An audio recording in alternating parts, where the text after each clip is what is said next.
세상에는 두 종류의 아빠가 있습니다. 자식을 위해 목숨을 걸 수 있는 아빠와 그렇지 못한 아빠. 오늘 이야기의 주인공 이수진에게는 전자의 아빠가 있었습니다. 그런데 그 사랑이 나중에는 독이 될 줄 누가 알았을까요? 구독과 좋아요는 제게 큰 힘이 됩니다. 여러분의 관심이 더 좋은 이야기를 들려드릴 수 있는 원동력이거든요. 1991년 늦가을, 초등학교 1학년이던 수진이는 아빠 손을 잡고 학교에서 집으로 돌아가는 길이었습니다. 이태윤 선생님은 그 동네 청솔 초등학교에서 30년 넘게 아이들을 가르친 베테랑 체육교사였어요. 키 183cm의 근육질 몸매, 언제나 씩씩한 목소리로 아이들을 격려하는 분이셨죠. 수진이는 아빠가 자랑스러웠습니다. 학교에서 만나는 모든 선생님들이 아빠를 존경했거든요. 아이들 사이에서도 이태윤 선생님은 전설이었어요. 운동회 때마다 선생님들 달리기에서 1등을 했고 겨울이면 교장 선생님보다 먼저 나와서 운동장 눈을 치워주시는 분이었으니까요. 아이들은 이태윤 선생님만 보면 눈이 반짝였어요. 체육 시간만 되면 운동장에 모여들어 선생님 주위를 에워쌌죠. 농구든 축구든 심지어 멀리 뛰기든 뭐든지 다 잘하셨거든요. 그런 아빠가 바로 자신의 아빠라는 게 수진이에게는 세상에서 가장 큰 자랑이었습니다. 그날도 아빠는 수진이의 작은 손을 감싸쥐고 걸어가며 하루 있었던 일들을 물어보고 계셨어요. 수진이는 신이 나서 오늘 받은 도장 얘기, 친구들과 놀았던 얘기를 쏟아내고 있었습니다. 아빠는 그 모든 이야기를 진지하게 들어주셨어요. 마치 세상에서 가장 중요한 뉴스를 듣는 것처럼 말이죠. 학교 앞 횡단보도를 건너려던 그때였습니다. 오후 4시 30분, 퇴근길 차들로 붐비던 그 시간에 한 대의 포터. 화물차가 내리막길을 쏜살같이 달려오고 있었어요. 운전기사는 브레이크를 밟았지만 차는 멈추지 않았습니다. 젖은 낙엽 때문에 도로가 미끄러웠거든요. 화물차는 그대로 인도로 돌진했습니다. 정확히 수진이가 서 있던 자리로요. 그 순간 태윤의 온 세상이 멈춘 것 같았습니다. 시간이 슬로 모션처럼 흘러갔어요. 화물차의 헤드라이트가 점점 가까워지고 경적 소리가 귀를 찢을 듯 울려댔습니다. 30년간 체육교사로 살아온 태윤의 반사신경이 그 순간 발동했습니다. 생각할 시간도 없었어요. 오직 딸을 구해야 한다는 본능만이 몸을 움직였죠. 태윤은 망설이지 않았습니다. 수진이를 두 팔로 감싸 안고 몸을 던졌어요. 하지만 화물차의 속도는 예상보다 훨씬 빨랐습니다. 수진이를 안전한 쪽으로 밀어낸 순간 태윤의 왼쪽 다리가 차량 하부에 끼이며 무서운 소리와 함께 짓눌렸습니다. 뼈가 부서지는 소리가 거리에 메아리 쳤습니다. 수진이는 아빠 품에서 굴러나와 눈앞의 참혹한 광경을 목격했어요. 아빠가 차 밑에 깔려 신음하고 있었고 새하얀 운동화가 핏빛으로 물들어 있었습니다. 수진이의 비명이 하늘을 찔렀습니다. 주변 사람들이 몰려들었고 누군가 119에 신고했습니다. 구급차가 올 때까지 태윤은 의식을 잃지 않고 있었어요. 고통 속에서도 수진이를 찾고 있었습니다. 혈압이 떨어져 의식이 흐릿해졌지만 딸의 안전만큼은 확인하고 싶었거든요. 구급대원들이 태윤을 들것에 옮기는 동안에도 그는 계속 수진이를 불렀습니다. 응급차 안에서도 병원 응급실에 도착해서도 마찬가지였어요. 병원 응급실. 의사는 차분하지만 단호한 목소리로 가족들에게 상황을 설명했습니다. 좌측 하퇴부 개방성 골절이었고 혈관과 신경 손상이 너무 심각했어요. 무릎 아래 절단 수술이 불가피하다는 진단이었습니다. 태윤의 아내 명희는 복도에서 오열했습니다. 하지만 정작 태윤은 수술 직전까지도 수진이 걱정만 했어요. 마취가 들어가기 전 마지막 순간까지도 수진이 이름을 중얼거렸습니다. 수술은 6시간이나 걸렸습니다. 그동안 수진이는 병원 복도 의자에 앉아 꼼짝도 하지 않았어요. 밥도 안 먹고 화장실도 안 가고 그저 수술실 문만 바라보고 있었습니다. 수술이 끝나고 하루가 지나서야 태윤이 의식을 되찾았습니다. 첫 마디가 바로 이거였어요. 수진이는 어디에 있느냐는 것이었습니다. 명희가 대답해줬습니다. 수진이는 멀쩡하다고 남편이 구해줬다고 말이에요. 태윤은 그제야 안도의 한숨을 쉬며 눈을 감았습니다. 다리는 잃었지만 딸은 구했다는 사실에 오히려 감사했어요. 그날부터 태윤의 인생이 완전히 바뀌었습니다. 30년 체육교사 생활을 접어야 했고 의족을 차고 새로운 삶을 배워야 했어요. 처음엔 보행기를 잡고 한 걸음 한 걸음 배워야 했습니다. 화장실에 가는 것도 계단을 오르는 것도 모든 게 처음부터 다시 배워야 할 일들이었죠. 하지만 신기하게도 태윤은 단 한 번도 후회하거나 원망하는 기색을 보이지 않았습니다. 재활치료를 받으면서도 늘 밝게 웃었어요. 간병하러 온 아내에게도 면회 온 동료 교사들에게도 항상 같은 말을 했습니다. 괜찮다고, 수진이만 무사하면 자신은 뭐든지 할 수 있다고 말이에요. 6개월간의 긴 재활 과정을 거쳐 집으로 돌아온 태윤. 수진이 앞에서는 더욱 밝은 모습을 보였습니다. 의족을 톡톡 두드리며 농담까지 했어요. 아빠가 로봇 다리를 차게 됐다며 이제 더 빨리 뛸 수 있을 거라고 말했습니다. 그 모습을 보며 수진이는 눈물을 터뜨렸습니다. 자신 때문에 아빠가 이렇게 됐다는 죄책감 때문이었어요. 태윤은 딸을 꼭 껴안았습니다. 그리고 말했어요. 미안할 게 뭐가 있냐고, 아빠는 수진이를 지켜냈으니까 오히려 뿌듯하다고. 수진이가 건강하고 행복하게 자라는 모습만 봐도 자신은 세상에서 제일 행복한 사람이라고 말이에요. 그 후로 태윤은 정말 슈퍼맨 같은 아빠가 되었습니다. 의족을 차고도 수진이와 함께 등산을 하고 자전거 타는 법을 가르쳐주고 학교 운동회에는 절대 빠지지 않았어요. 학부모 릴레이에도 나가서 1등을 하곤 했습니다. 의족을 찬 채로 말이에요. 다른 학부모들은 감탄했고 아이들은 환호했어요. 다른 아이들이 궁금해서 물어보면 태윤은 당당하게 대답했습니다. 딸을 지키려다 이렇게 됐고 후회하지 않는다고 말이에요. 수진이는 그런 아빠가 세상에서 가장 멋진 영웅이라고 생각했습니다. 아니, 확신했어요. 그리고 마음속 깊이 맹세했습니다. 아빠가 자신을 위해 희생한 만큼 자신도 아빠를 위해 살겠다고. 절대로 아빠를 실망시키거나 아프게 해서는 안 된다고. 이 깊은 사랑과 죄책감은 수진이 자라면서 더욱 단단해졌습니다. 고등학교 때까지 단 한 번도 말썽을 부리지 않았고 성적도 항상 상위권을 유지했어요. 친구들이 놀자고 해도 집에 일찍 들어가서 공부했고 아빠가 좋아할 만한 일들만 골라서 했어요. 대학도 아빠가 원하는 교육대학교에 진학했습니다. 아빠처럼 선생님이 되고 싶다고 말하면서요. 실제로는 다른 꿈이 있었지만 아빠를 위해서라면 뭐든지 할 수 있었거든요. 졸업 후에도 마찬가지였습니다. 취업도 아빠가 권하는 곳으로 했고 연애도 아빠가 인정하는 남자와만 했어요. 자신의 의견보다는 항상 아빠의 기대에 맞춰 살았습니다. 주변 사람들은 수진이를 효녀라고 칭찬했어요. 하지만 수진이 본인은 그게 당연하다고 생각했습니다. 아빠가 자신을 위해 다리까지 잃었는데 이 정도는 해야 하는 게 아닌가 싶었거든요. 하지만 수진이는 몰랐습니다. 이 완벽한 딸로 살려는 강박이 훗날 자신을 얼마나 올가맬지를. 그리고 그 사랑하는 아빠가 상상도 못한 최악의 상대와 맞닥뜨리게 될 줄은 더더욱 몰랐죠. 세상에는 정말 악한 사람들이 있습니다. 다른 사람의 희생과 사랑을 당연하게 여기고 오히려 그것을 이용해 상처를 주는 사람들 말이에요. 세상에서 가장 선량한 사람이 세상에서 가장 악랄한 사람과 만났을 때 과연 어떤 일이 벌어질까요? 사랑은 참 이상합니다. 때로는 가장 힘든 순간에 나타나서 우리 인생을 완전히 바꿔놓기도 하죠. 수진이에게도 그런 순간이 있었습니다. 하지만 그 사랑이 또 다른 시련의 시작이 될 줄은 몰랐어요. 2015년 봄, 28세가 된 수진이는 서울의 한 중견기업에서 인사팀 사원으로 일하고 있었습니다. 교육대학교를 졸업했지만 아버지의 권유로 안정적인 직장을 선택했죠.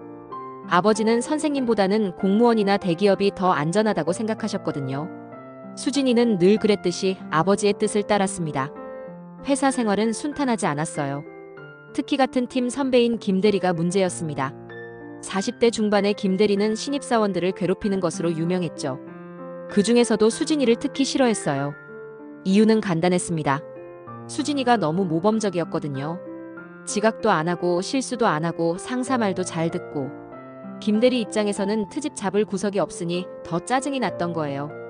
그래서 더 교묘하게 괴롭혔습니다. 어느 날은 수진이에게만 회의록을 다시 작성하라고 했고 어느 날은 퇴근 직전에 급한 일이라며 야근을 시켰어요. 다른 사람들 앞에서 큰 소리로 혼내기도 했고 수진이가 한 일에 대해서는 절대 칭찬하지 않았습니다. 수진이는 참았어요. 아버지께 걱정 끼치기 싫었거든요. 집에 가서는 오늘도 즐겁게 일했다고 동료들이 친절하다고 거짓말을 했죠. 하지만 몸은 정직했습니다. 잠을 못 자고 식욕도 없어지고 머리카락도 빠지기 시작했어요. 그러던 어느 금요일 오후였습니다. 김대리가 또 수진이를 불렀어요. 이번에는 차 심부름이었습니다. 회사 근처 카페에서 아메리카노 5잔을 사오라는 거였죠. 원래는 막내 사원이 할 일이었는데 그 막내가 남자였거든요. 김대리는 여자 직원들에게만 이런 일을 시켰어요. 수진이는 묵묵히 카페로 향했습니다. 5잔의 커피를 들고 회사로 돌아오는 길이었어요. 그런데 건물 입구에서 발을 헛디뎠습니다. 커피 5잔이 모두 바닥에 쏟아졌어요. 수진이는 멘붕이 왔습니다. 김대리가 뭐라고 할지 상상만 해도 끔찍했어요. 돈은 자기가 내서 다시 사면 되지만 시간이 문제였습니다. 이미 30분이나 지났거든요. 그때였습니다. 회사 복도에서 한 남자가 걸어오고 있었어요. 키 178cm 정도의 단정한 정장 차림, 안경을 쓴 모습이 꽤 지적으로 보였습니다. 그 남자가 수진이에게 다가왔어요. 괜찮으세요? 다치지 않았어요? 수진이는 고개를 들었습니다. 처음 보는 얼굴이었어요. 하지만 목소리가 따뜻했습니다. 아, 네. 괜찮아요. 커피 쏟으신 것 같은데 제가 도와드릴게요. 남자는 망설이지 않고 자신의 손수건을 꺼내 바닥을 닦기 시작했습니다. 수진이는 당황했어요. 모르는 사람이 이렇게까지 도와줄 이유가 없었거든요. 아, 아니에요. 제가 할게요. 아니에요. 이런 건 같이 하는 게 빨라요. 남자는 빙그레 웃으며 계속 바닥을 닦았습니다. 그리고 일어나서 말했어요. 혹시 다시 사오셔야 하는 거예요? 시간 많이 걸렸죠? 수진이는 절망적인 표정으로 고개를 끄덕였어요. 김대리 얼굴이 벌써 눈에 선했습니다. 그럼 제가 같이 가줄게요. 빨리 사와야겠네요. 아니에요. 정말 괜찮아요. 모르는 분한테 이런 부탁을. 모르는 사이가 아니에요. 저도 이 건물에서 일해요. 15층 마케팅팀 박민수라고 합니다. 박민수. 수진이는 그 이름을 처음 들어봤지만 왠지 믿음이 갔어요. 특히 그의 눈빛이 참 진실해 보였거든요. 결국 민수와 함께 카페에 다시 갔습니다. 민수는 커피값도 자기가 내겠다고 했어요. 수진이가 사양했지만 이미 카드를 내밀고 있었죠. 제가 늦게 도와드려서 더 늦어진 거니까요. 커피를 들고 회사로 돌아오는 길에 민수가 물었습니다. 혹시 많이 힘드세요? 표정이. 수진이는 괜찮다고 대답하려고 했어요. 하지만 이상하게 이 사람 앞에서는 거짓말이 안 되더라고요. 조금 힘들긴 해요. 직장 생활이 쉽지 않죠. 저도 처음엔 많이 힘들었어요. 민수의 말에는 진심이 담겨 있었어요. 위로하려고 하는 말이 아니라 정말 공감하고 있다는 느낌이었죠. 엘리베이터에서 헤어지기 전에 민수가 말했어요. 혹시 또 도움이 필요하시면 언제든 연락 주세요. 그리고 자신의 사내 메신저 아이디를 적어준 쪽지를 건네줬어요. 김대리는 예상대로 불같이 화를 냈습니다. 1시간이나 늦었다고 이런 간단한 일도 제대로 못하냐고 소리쳤어요. 다른 동료들이 다 듣고 있는데도 말이죠. 수진이는 사과만 했습니다. 변명하면 더 화낼 게 뻔했거든요. 그날 밤 집에 돌아온 수진이는 민수가 준 쪽지를 바라봤어요. 사내 메신저로 감사 인사라도 보내야 하나 고민했죠. 결국 메시지를 보냈습니다. 오늘 도와주셔서 정말 감사했습니다. 덕분에 큰 도움이 됐어요. 민수의 답장은 금세 왔어요. 별것 아니에요. 언제든 힘들 일 있으면 말씀하세요. 같은 회사 동료잖아요. 그 후로 둘은 종종 메시지를 주고받게 되었습니다. 처음에는 업무 얘기였지만 점점 일상적인 대화로 바뀌어 갔어요. 민수는 수진이의 이야기를 잘 들어줬습니다. 힘든 일이 있을 때마다 조용히 위로해줬고 가끔은 점심시간에 함께 밥을 먹기도 했어요. 수진이는 점점 민수에게 마음을 열게 되었습니다. 회사에서 유일하게 자신을 이해해주는 사람이었거든요. 한 달쯤 지났을 때 민수가 물었습니다. 수진 씨, 가족 얘기는 잘 안 하시네요. 부모님은 어떤 분들이세요? 수진이는 잠깐 망설였어요. 아버지 얘기를 해야 하나 말아야 하나. 사람들은 보통 동정의 눈으로 바라보거든요. 하지만 민수는 달랐어요. 진심으로 궁금해하는 눈빛이었죠. 아버지가 다리가 불편하세요. 아, 그러시군요. 많이 힘드실 텐데요. 민수는 더 자세한 걸 묻지 않았어요. 대신 자연스럽게 다른 얘기로 넘어갔죠. 수진이는 그런 민수의 배려가 고마웠어요. 그러던 어느 날 수진이가 용기를 내어 아버지 얘기를 털어놓았습니다. 어린 시절 교통사고 얘기, 아버지가 자신을 구하려다 다리를 잃은 얘기, 그래서 자신이 평생 아버지께 빚을 지고 사는 기분이라는 얘기까지. 민수는 조용히 들었어요. 중간에 끼어들지도 않고 감탄사도 내지 않았죠. 그냥 진지하게 들어줬어요. 수진이 얘기를 다 마치자 민수가 말했습니다. 정말 대단한 아버지시네요. 저도 그런 아버지를 뵙고 싶어요. 수진이는 깜짝 놀랐어요. 동정하는 말이 나올 줄 알았는데 존경한다는 말이 나왔거든요. 정말 그렇게 생각하세요? 당연하죠. 자식을 위해 자신을 희생할 수 있는 부모가 얼마나 될까요? 수진 씨가 아버지를 자랑스러워하는 이유를 알 것 같아요. 그 말을 듣는 순간 수진이는 가슴이 뭉클해졌어요. 지금까지 아무도 이렇게 말해준 사람이 없었거든요. 다들 안 됐다거나 힘들겠다거나 그런 말만 했는데 민수는 달랐습니다. 그런데 수진 씨. 네. 아버지가 수진 씨를 구한 건 수진 씨가 행복하게 살기를 바라서 아닐까요? 수진 씨가 아버지 때문에 자신을 희생하면서 산다면 아버지가 오히려 슬퍼하실 것 같은데요. 민수의 말에 수진이는 할 말을 잃었어요. 생각해 본 적이 없던 관점이었거든요. 수진 씨도 행복할 권리가 있어요. 그게 아버지가 진짜 원하시는 일일 거예요. 그날 밤 수진이는 민수의 말을 계속 생각했습니다. 자신이 지금까지 살아온 방식에 대해 처음으로 의문을 가지게 되었어요. 그리고 깨달았죠. 자신이 민수를 좋아하고 있다는 걸. 하지만 수진이는 또 고민이 되었어요. 아버지가 민수를 어떻게 생각하실까? 과연 인정해 주실까? 민수는 좋은 사람이었지만 완벽하지는 않았거든요. 집안이 특별히 좋은 것도 아니었고 대단한 스펙이 있는 것도 아니었어요. 그냥 평범한 회사원이었죠. 하지만 이상했어요. 민수와 함께 있을 때만큼은 그런 게 전혀 중요하지 않았거든요. 드디어 민수가 고백했습니다. 회사 옥상에서 석양이 지는 시간에. 수진 씨, 저 솔직히 말할게요. 수진 씨를 좋아해요. 수진이는 떨렸어요. 기쁘면서도 두려웠죠. 저도 민수 씨를 좋아해요. 두 사람은 그렇게 연인이 되었습니다. 하지만 수진이의 마음 한편에는 여전히 걱정이 있었어요. 아버지께 어떻게 소개해야 할지, 과연 승인을 받을 수 있을지. 그리고 무엇보다 민수에게는 아직 말하지 못한 비밀이 하나 있었습니다. 민수도 아버지 때문에 상처받은 사람이라는 걸. 그의 아버지는 태윤과는 정반대의 사람이었거든요. 진짜 시험은 이제부터 시작이었습니다. 세상에는 첫인상만으로도 모든 걸 알 수 있는 사람들이 있습니다.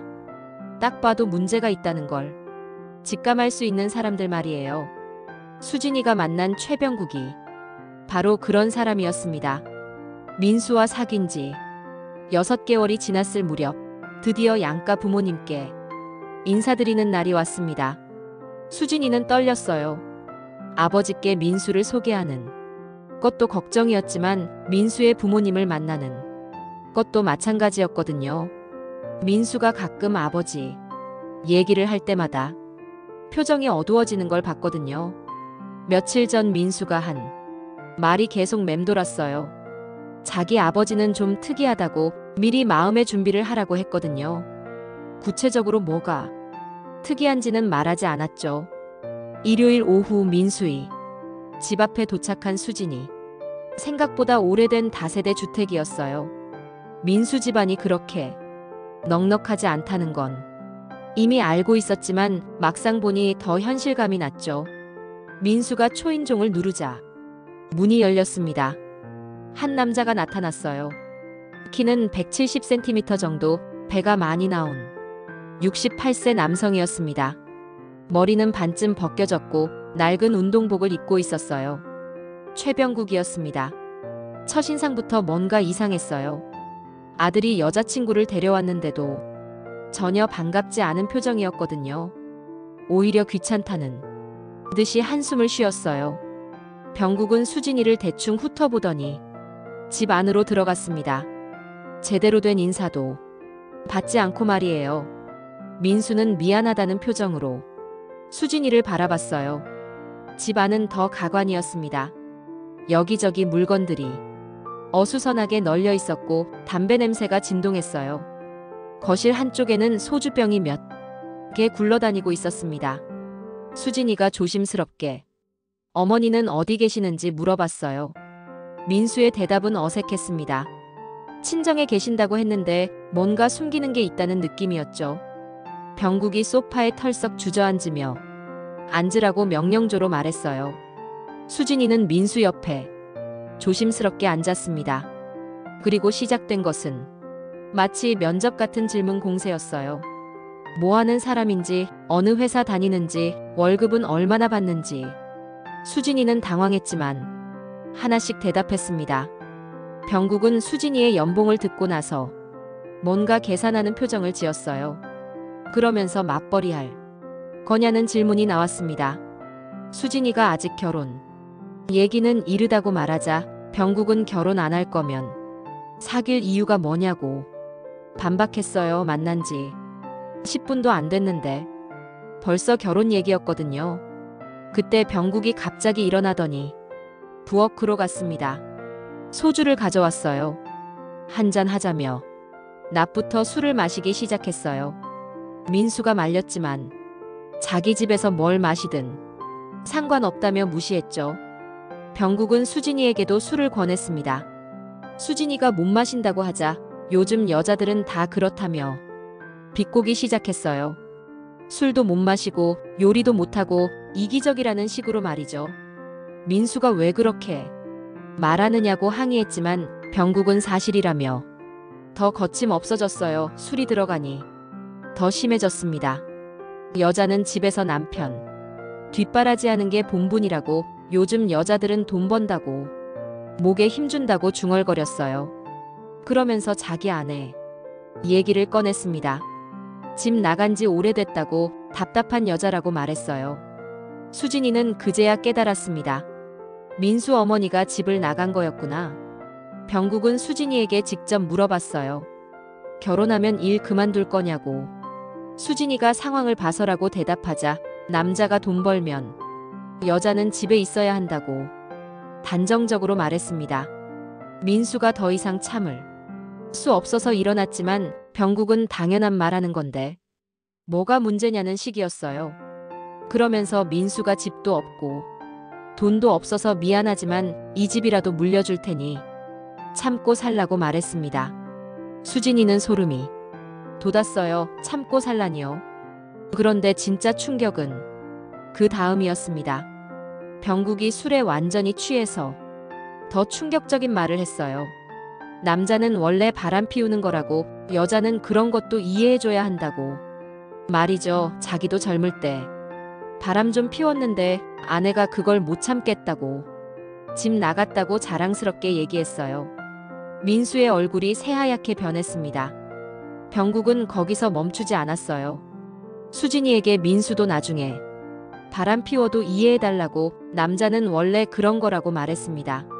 수진이는 더 이상 참을 수 없었어요.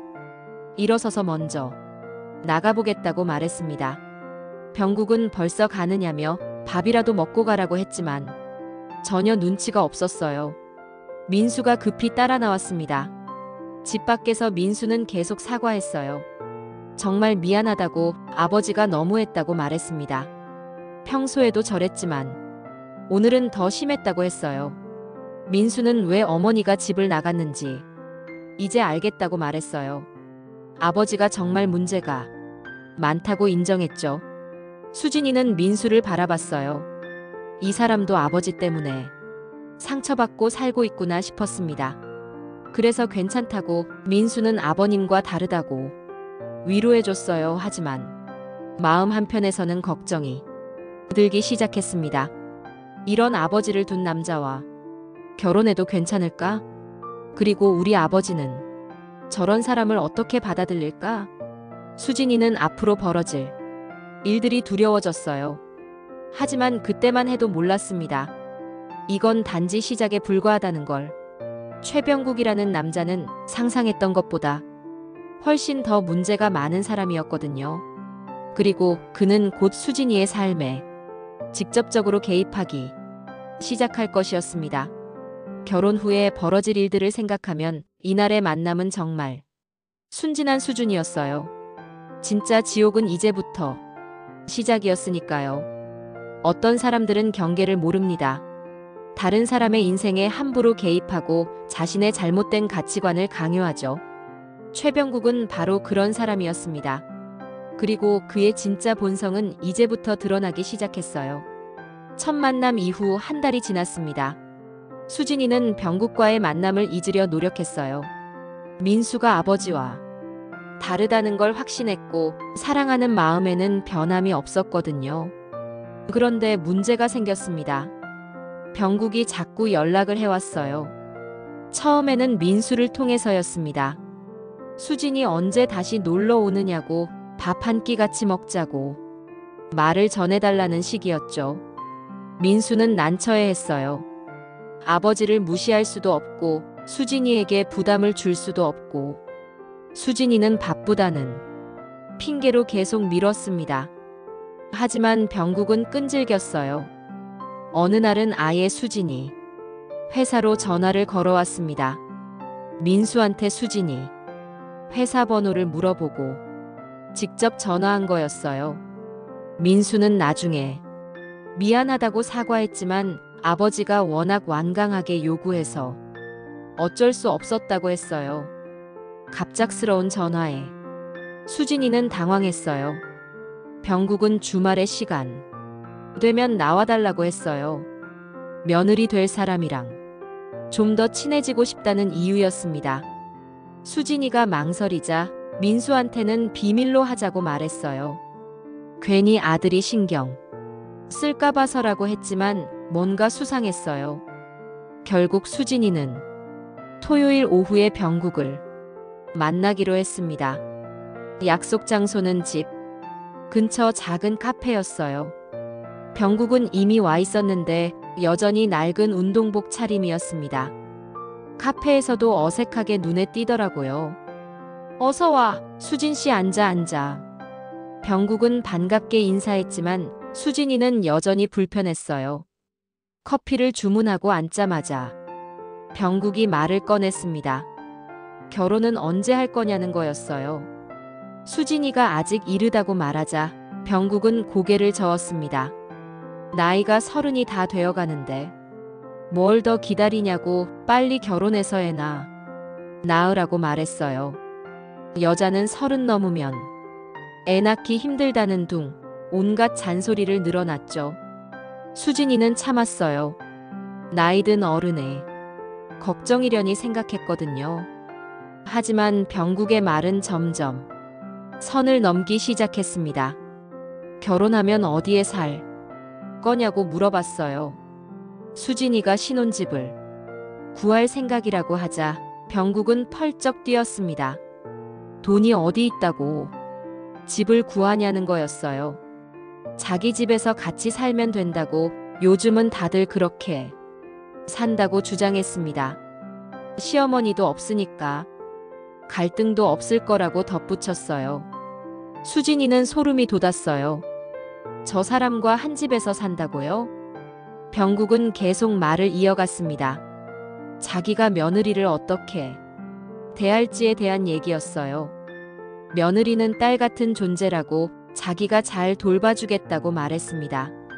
하지만 그 돌봄이 내용이 문제였어요. 아침에는 시아버지 식사 준비를 해야 하고 빨래도 따로 해줘야 한다고 했어요. 그리고 저녁에는 술 상대도 해달라고 말했죠. 수진이가 일을 한다고 하니 그럼 새벽에 일어나서 하면 된다고 대답했어요. 여자는 원래 부지런해야 한다면서 말이죠. 더 기가 막힌 건 그 다음이었습니다. 병국이 갑자기 목소리를 낮추더니 은밀한 얘기를 꺼냈어요. 민수가 밤에 힘이 없을 것 같다는 거였어요. 어려서부터 몸이 약했다고 혹시 그런 문제가 있으면 참고 살라고 말했습니다. 아들의 사생활을 시아버지가 며느리 될 사람한테 얘기하다니 수진이는 귀를 의심했어요. 그러면서 병국은 더욱 충격적인 제안을 했습니다. 손자를 꼭 낳아달라고. 만약 민수가 문제가 있으면 다른 방법도 있다고 넌지시 말했어요.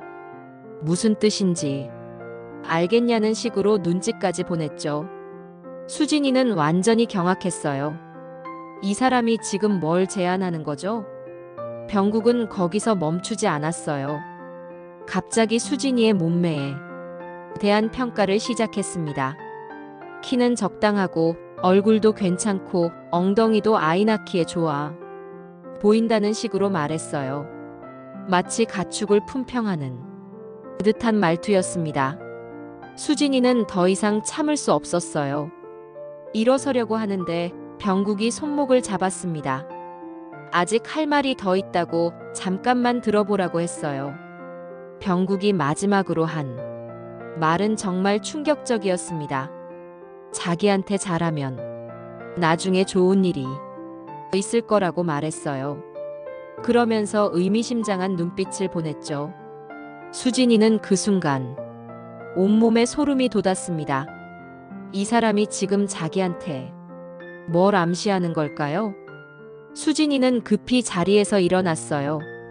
화장실에 간다며 도망쳤죠. 화장실에서 한참을 진정하고 나서야 다시 나올 수 있었어요.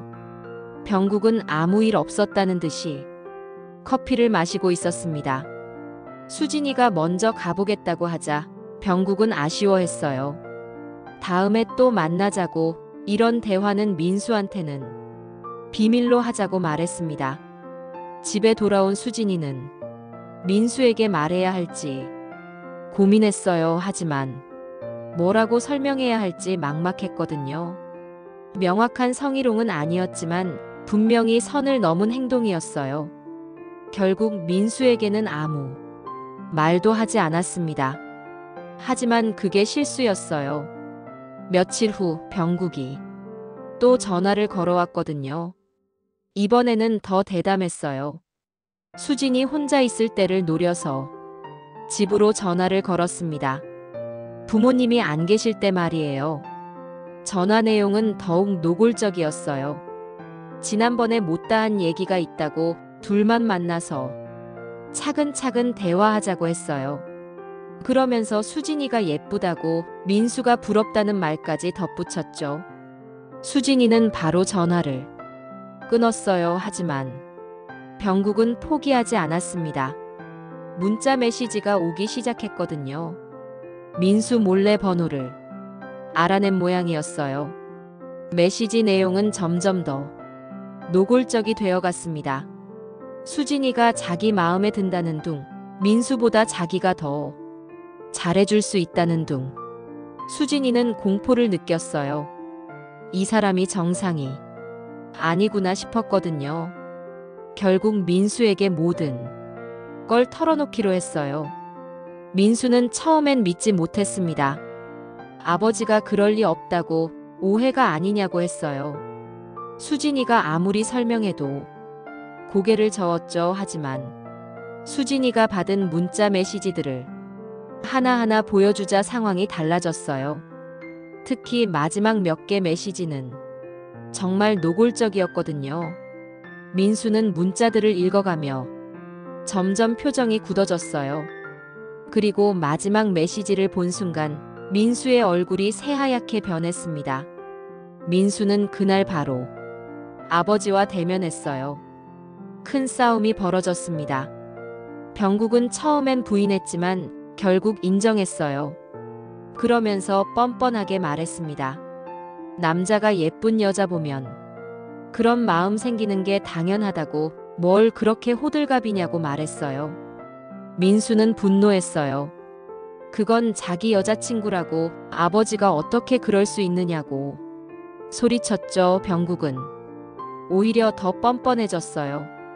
그럼 빨리 결혼해서 확실히 하라고, 자기는 며느리한테 잘해주려던 건데 왜 이렇게 난리냐고 되받아쳤어요. 그날 이후 민수는 아버지와 완전히 등을 졌습니다. 수진이는 안쓰러웠어요.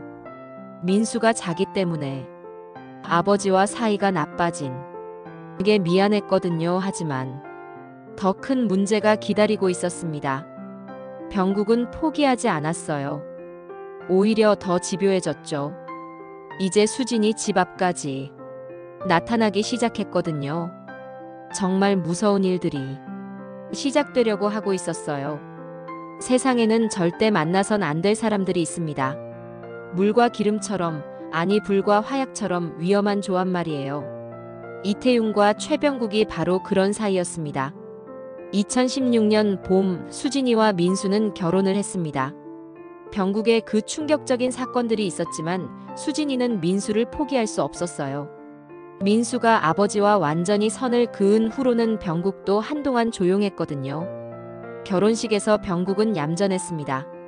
많은 사람들 앞에서는 체면 때문인지 별다른 문제를 일으키지 않았어요. 수진이의 아버지 태윤과도 예의상 인사만 나누고 말았죠. 태윤은 의족을 차고도 당당하게 걸어 나와서 딸을 민수에게 맡긴다며 정중하게 인사했어요. 병국도 그때만큼은 고개를 숙여 인사를 받았습니다. 하지만 그건 잠시뿐이었어요. 결혼 후 수진이와 민수는 신혼집을 구해서 따로 살았습니다. 병국이 같이 살자고 했지만 민수가 단호하게 거절했거든요. 수진이는 다행이라고 생각했어요. 2017년 봄 수진이가 임신을 했습니다. 기쁜 소식이었지만 동시에 걱정도 됐어요. 병국이 손자 얘기를 하면서 다시 나타날 것 같았거든요. 예상은 적중했습니다. 임신 소식을 들은 병국이 바로 연락해 왔어요. 민수한테 전화해서 손자를 보러 가겠다고, 며느리 몸조리도 도와주겠다고 했죠. 민수는 단호하게 거절했어요. 수진이가 임신 중이니까 스트레스 받을 일은 만들지 말라고 했습니다. 병국은 서운해했어요. 자기 손자인데 왜 보면 안 되냐고 시아버지 권리를 주장했죠. 하지만 민수는 흔들리지 않았어요. 그렇게 임신 기간 내내 병국과는 거리를 두고 지낼 수 있었습니다. 2018년 초 드디어 아기가 태어났어요. 건강한 남자아이였습니다. 수진이와 민수는 기뻤고 태윤도 외할아버지가 된 기쁨에 눈물을 흘렸어요. 하지만 문제는 돌잔치였습니다. 민수는 돌잔치에 병국을 초대하지 않으려고 했어요. 하지만 수진이가 말렸어요. 아무리 그래도 친할아버지인데 돌잔치에 오지 못하게 하면 너무 심하지 않겠냐고 했죠. 민수는 고민했지만 결국 병국을 초대하기로 했습니다. 대신 조건을 걸었어요. 술은 마시지 말고 이상한 말도 하지 말라고 미리 못을 박았죠. 병국은 그래도 손자 돌잔치라며 기뻐했어요. 며칠 전부터 선물도 준비하고 새 옷도 사 입었습니다. 돌잔치 당일이었습니다. 수진이 집에는 많은 친척들과 친구들이 모였어요. 아기는 한복을 입고 정말 귀여웠죠. 태윤도 일찍 와서 외손자를 돌봐주고 있었어요. 의족을 차고도 아기를 능숙하게 안고 웃어주고 정말 행복해 보였습니다. 오후 2시쯤 병국이 도착했어요. 평소보다 단정한 옷차림이었지만 여전히 어딘가 부담스러운 분위기였어요. 병국은 손자를 보자마자 환호했습니다. 아기를 안고 싶어 했지만 수진이가 슬쩍 피했어요. 아기가 낯선 사람을 무서워할 수 있다며 핑계를 댔죠. 병국은 서운해했지만 일단 참았어요. 문제는 점심시간 이후부터였습니다. 손님들이 하나둘 돌아가고 가족들만 남았을 때였어요. 병국이 소주를 꺼냈습니다. 민수가 술 마시지 말라고 했지만 병국은 손자 돌잔치인데 한 잔 정도는 괜찮다며 우겨댔어요. 다른 어른들도 있는데 자기만 못 마실 이유가 없다고 했죠. 결국 병국은 술을 마시기 시작했어요. 한 잔, 두 잔 하더니 점점 목소리가 커졌습니다. 그러면서 자기 자랑을 늘어놓기 시작했어요. 손자가 자기를 닮아서 잘생겼다는 둥, 자기 집안 유전자가 좋다는 둥 떠들어댔습니다. 그러다가 태윤을 바라보며 말했어요. 사돈께서는 몸이 불편해서 손자 돌보기 힘드시겠다고, 자기가 대신 많이 도와주겠다고 말했습니다. 태윤은 아무 말하지 않고 미소만 지었어요. 하지만 수진이는 불쾌했습니다. 병국은 거기서 멈추지 않았어요. 술이 더 들어가니 본성이 드러나기 시작했어요. 갑자기 수진이에게 아이 둘째는 언제 낳을 거냐고 물어봤습니다. 수진이가 아직 생각이 없다고 하자 병국은 불같이 화를 냈어요. 아들만 하나 낳고 끝내면 어떡하냐고, 딸도 하나는 있어야 한다고 소리쳤습니다. 그러면서 요즘 여자들은 다 이기적이라는 말까지 덧붙였어요. 민수가 아버지를 제지했지만 병국은 이미 술에 취해서 통제가 안 됐어요. 그때였습니다. 병국이 정말 해서는 안 될 말을 했어요. 태윤을 바라보며 이런 말을 한 거예요. 사돈이 몸이 그러니까 딸도 약한 거 아니냐고, 애 하나 더 낳는 것도 힘들어하는 것 같다고 말했습니다. 그 순간 집안이 조용해졌어요. 태윤은 여전히 조용했지만 표정이 굳어졌습니다. 수진이는 화가 치밀어 올랐어요. 아버지를 그런 식으로 말하다니. 하지만 병국은 거기서 멈추지 않았어요. 더 심한 말을 했습니다. 태윤을 똑바로 보며 이런 말을 한 거예요. 다리 하나로 어떻게 사돈 노릇을 하겠냐고, 손자 돌보는 일은 자기가 다 맡겠다고 했어요. 그리고 마지막으로 결정타를 날렸습니다. 사돈, 다리 하나로 남자 구실 하겠냐는 말을 한 거예요. 그 순간 태윤이 일어났습니다. 30년간 의족을 차고 살아오면서 단 한 번도 자신의 장애를 비관하거나 화내지 않았던 태윤이었어요. 하지만 이번에는 달랐습니다. 태윤은 조용히 말했어요. 그럼 한번 해보자고. 무엇을 하자는 거냐고 병국이 물어보자 태윤이 대답했습니다. 씨름을 해보자고. 병국은 처음엔 웃었어요. 다리 하나 없는 사람과 씨름을 하겠다고? 말도 안 된다고 생각했죠. 하지만 태윤은 진지했어요. 자기가 이기면 병국이 사과하고 집에서 나가라고, 병국이 이기면 자기가 사과하겠다고 말했습니다. 병국은 어이없어 했지만 주변 시선 때문에 거절할 수도 없었어요. 어쩔 수 없이 응하겠다고 했죠. 거실 한가운데서 두 사람이 마주섰습니다. 68세의 병국과 65세의 태윤. 하지만 몸 상태는 완전히 달랐어요. 태윤은 30년간 의족을 차고도 꾸준히 운동을 해왔거든요. 상체 근육은 오히려 젊은 사람보다 좋았어요. 반면 병국은 술과 담배로 망가진 몸이었죠. 씨름이 시작됐어요. 처음엔 병국이 힘으로 밀어붙이려고 했어요. 하지만 태윤은 중심을 잘 잡고 버텼습니다. 그리고 순간적으로 기술을 써서 병국의 무게 중심을 무너뜨렸어요. 쿵! 병국이 소파로 넘어졌습니다. 완패였어요. 병국은 일어나지도 못하고 소파에 널브러져 있었어요. 술 때문에 어지러웠거든요. 태윤은 의족을 정리하며 조용히 말했어요. 이제 약속대로 사과하고 나가시라고. 병국은 창피해서 얼굴을 들 수 없었어요. 그렇게 의기양양하게 장애를 비하하다가 오히려 완전히 굴욕을 당한 거였죠. 결국 병국은 중얼거리며 집을 나갔어요. 그날 이후로 한동안 병국은 나타나지 않았습니다. 하지만 수진이는 알고 있었어요. 이것으로 끝난 게 아니라는 걸. 병국 같은 사람은 이런 굴욕을 그냥 넘어갈 성격이 아니었거든요. 그리고 실제로 몇 달 후에 정말 믿을 수 없는 일이 벌어졌어요. 병국이 복수를 위해 돌아온 거였죠. 복수는 언제나 더 큰 파괴를 불러옵니다. 하지만 때로는 그 파괴 속에서 진짜 해방이 시작되기도 하죠.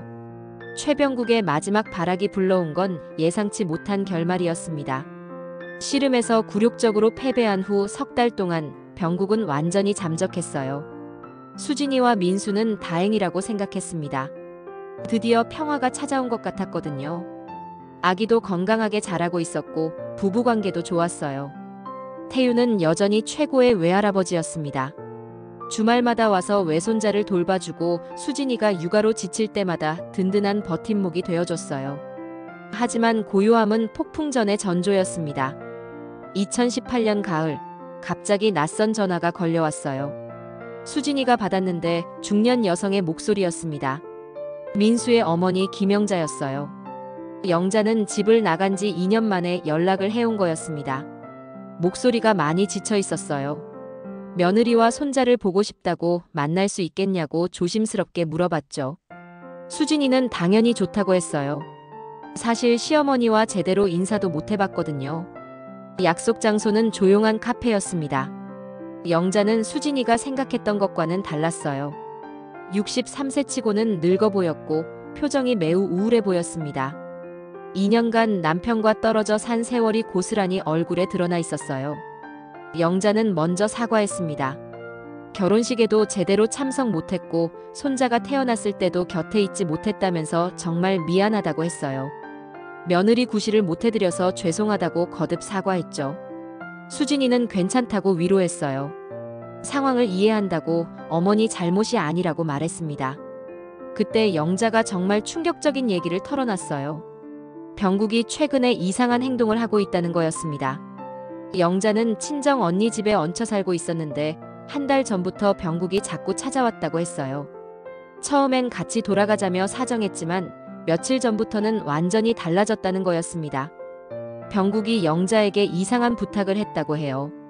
며느리와 손자를 빼앗아 가겠다는 거였어요. 무슨 말이냐고 영자가 물어보니 병국이 이런 계획을 설명했다고 합니다. 민수와 수진이를 이혼시키겠다는 거였어요. 그 방법이 정말 치졸했습니다. 병국은 수진이가 바람을 피운다는 거짓 증거를 만들겠다고 했어요. 그리고 민수에게 그걸 보여줘서 이혼하게 만들겠다고 했죠.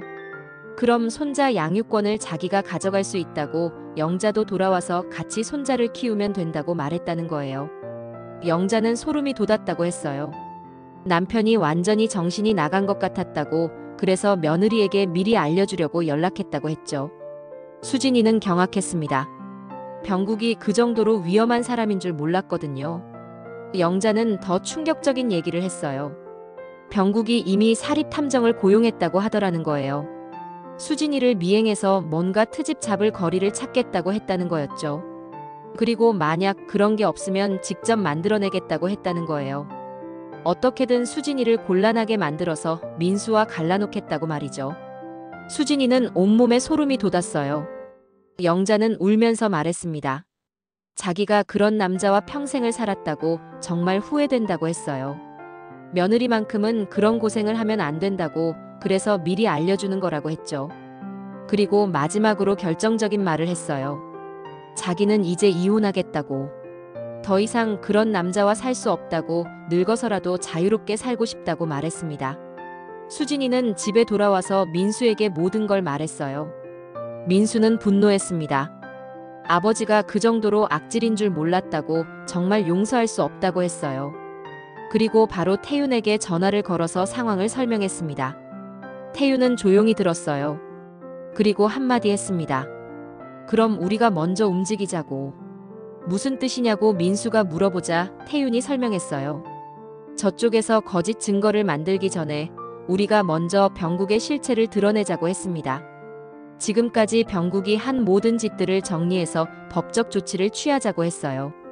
성희롱, 스토킹, 협박, 그리고 이제는 명예훼손 시도까지. 충분히 고발할 수 있는 내용이었거든요. 민수도 동의했어요. 며칠 후 영자가 정말로 이혼 소송을 제기했습니다. 40년 결혼 생활의 종지부를 찍는 순간이었어요. 병국은 처음엔 어이없어 했어요.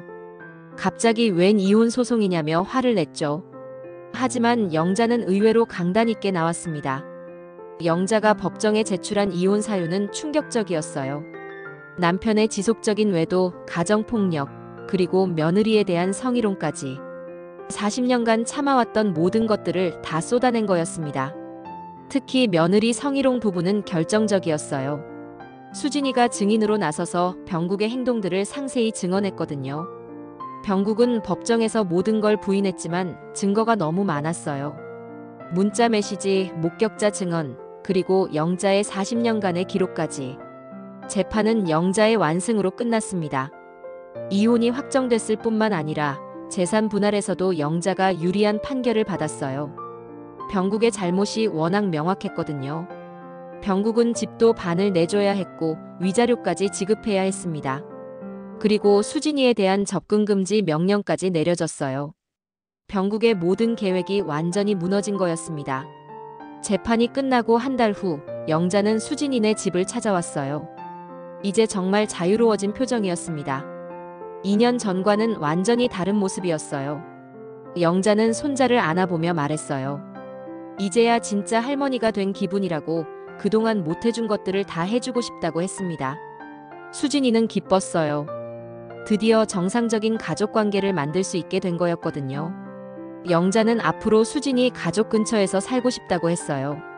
손자도 돌봐주고 며느리도 도와주고 싶다고 했죠.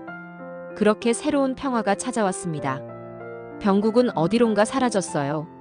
집도 팔아야 했고 갈 곳도 마땅치 않았거든요. 아마 어느 고시원에서 쓸쓸하게 살고 있을 거예요. 민수는 아버지와 완전히 연을 끊었습니다. 더 이상 아버지라고 부르지도 않겠다고 했어요. 수진이는 안쓰러우면서도 다행이라고 생각했어요. 태윤은 여전히 최고의 아버지이자 할아버지였습니다. 영자도 합류해서 이제 정말 화목한 대가족이 되었어요. 아이는 건강하게 자라고 있었고 수진이와 민수의 관계도 더욱 돈독해졌습니다. 그리고 무엇보다 수진이는 깨달았어요. 아버지의 사랑에 보답하는 길은 자신을 희생하는 게 아니라 행복하게 사는 거라는 걸. 태윤도 그걸 바라고 있었다는 걸 이제야 알게 되었습니다. 진짜 사랑은 상대방을 자유롭게 해주는 거였어요. 그리고 진짜 아기는 결국 스스로 무너진다는 것도 배웠습니다. 최병국이라는 독버섯 같은 존재가 사라진 자리에 비로소 진짜 가족의 따뜻함이 꽃필 수 있었어요. 어떤 이야기는 이렇게 끝나는 게 맞는 것 같습니다. 악인은 벌을 받고 선인은 보상을 받는 것. 그리고 진정한 사랑은 결국 승리한다는 것 말이에요.